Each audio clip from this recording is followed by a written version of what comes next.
كتاب الله للأرواح نور تنال به السعادة والسرور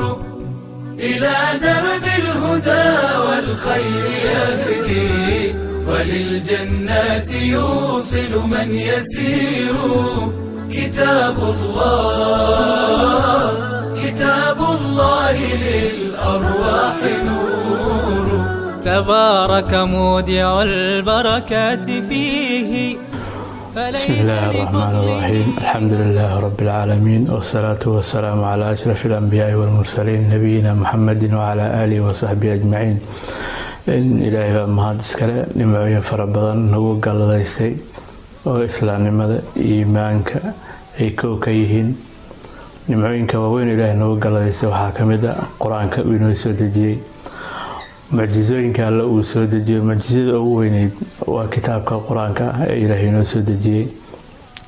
kitaabka quraanka mucjizada iyo saameynta ugu weyn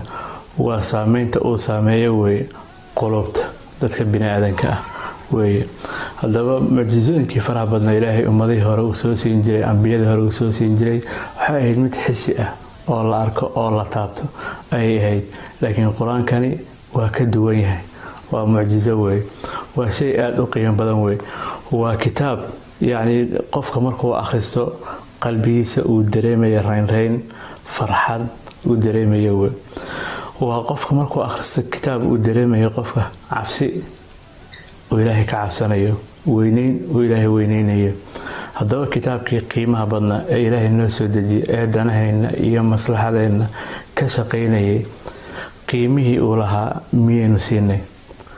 قيمه لنلقى دوني إن آن سينو ميو نغهلي سؤال سيرا بين صرقينا مركان كتابك قرآن إلهي فيرنو إلهي سبحانه وتعالى سورة الفرقان حينو صرقيا oo inagu tusinaya oo inagu sheegaya arin aad u weyn arinta waa maxay nabi maxamed ali sallallahu alayhi wasallam oo cabanaya oo sheeganaya yuu cabanaya rabbigu cabanaya yuu ka cabanaya oo ka sheeganaya annaga maxaynu sameeynay kitaabka quraanki nala soo dejiyay qaabkan la dhaqan Allah subhanahu wa ta'ala wuxuu leeyahay aayada 30aad ee suuratul furqaan وقال الرسول rasuulkii wuxuu yiri soo cabanayo sheeganayo yaa rabbiyo alihi abuurtayo alihi nimcooyinkan haysi galayo inna qawmi ummadda aan ka dhashay iyo tolkay ittakhadu waxay ka sameeyeen oo ay ka dhigteen oo ay ka yeesheen hadal quraanka qiimaha badan ee sharafta badan mahjuuran mid la iskaga tago oo la iskaga hijroodo ay ka dhigteen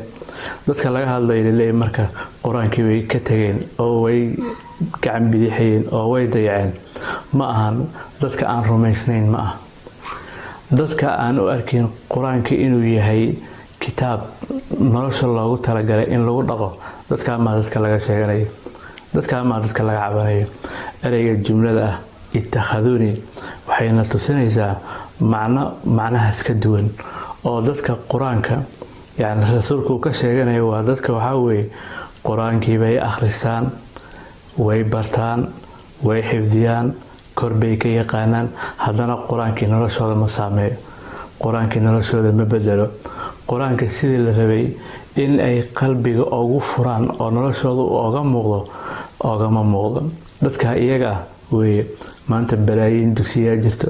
kumanaan kun oo dad quraanka xifdisan baa jira hadana dhaqankii iyo islaamnimadii iyo dhaqankii quraanka ku baaqay ee macna nolosha waa laga leeyahay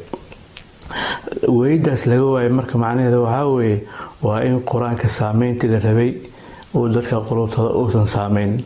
taasoo mudan marka quraanka dadka in xagga quraanka Ilaahay loo soo jeediyo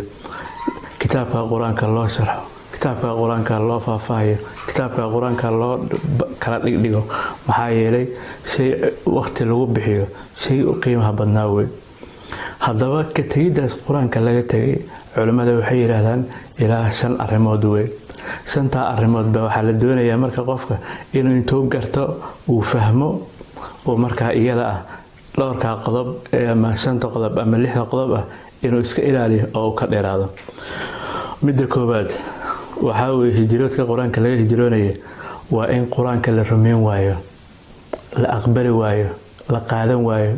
la gudoomi waayo taas way in isaga la rumeyn waayo ka tagida labaad waxa weeye waa in quraankii aan la akhrisanin qofkii waaga u bareeyo gabalka u dhacayo isagoo kitaabkii rabbi aan kala furin isagoo kitaab kalaamka ilaahay aan ku macaansanin isagoo kitaabka ilaahay aan la noolaan ay gabalka u dhacaya marka waa ka tagid quraanka laga tagay way in la akhrisan waayo tagidaas marka waxa la socota inuu qofkii dhageysan waayo waqti siin waayo dhageys ugu raaxeen waayo quraankiisa ka tagida labaad waxa weeye waa in yaani qofka quraanka uu akhrinayo macaanida ay soo bandhigayo aayadaha quraanka inuu san tadabburin oo san dhooxin macaanida ku jirta oo san la soo bixin waa qaybta labaad weey qaybta saddexaad waxa weeye waa in quraanka ku dhaqankiisa laga tago in la isku xukumo la isku maamulo qofka uu u fikiro u soo jeedo habeen iyo maalin sida kitaabka quraanka nolosha lagu soo celin lahaa isagoo ugu dhaqmi lahaa reerkiisa ay ugu dhaqmi lahaayeen caruurtiisii ehelkiisii dadkii asxaabtiisa oo dhanba waa inta laga tago weyn qodob kale afraad waxa weeye waa in kitaabkii la isku xukumi waayo marka waxay in lagu amal fali waayo tan waa in la isku xukumi waayo la isku dhaqi waayo laga dhigan waayo manhajkii iyo dariiqadii iyo qaabkii nolosha loogu maareyn lahaa in laga tago oo qawaaniin iyo wax bini aadan ay dejiseen laga doorbido la qaato quraankina la dayaco qaybta kale ashanaad waxa weeye in quraanka la isku daaweyn waayo daaweyntaas oo ah laba qaab qofkii hadduu xanuunsadana inuu quraanka ilaahay daaweynta u arko inuu isku akhriyo waa mid laga doonayo midda kale labaad qofka qalbigiisa dhaqamo xun waxyaalo aan habooneyn cudurrada qalbiga ku dhaca cudurradaas waxa lagu daaweynayo waa quraanka weey marka qofku waxa la doonayaa cudurrada xaasidnimada xanta dhaqan xumada akhlaaq xumada waxa soo dhan wax qalbiga ka soo furaya weey waxa la doonayaa marka waxa weey waa in qofka quraanka uu qalbigiisa uu ku nooleeyo weey qodobka kale waxa weeye markii nafta iyo quluubta yaani quraanka loo furo ee lagu daaweeyo waa in qofka quraanka markuu akhrinayo ee uu la noolaanayo waa in uu dareemo naxariis deganaan xasilooni iimaanka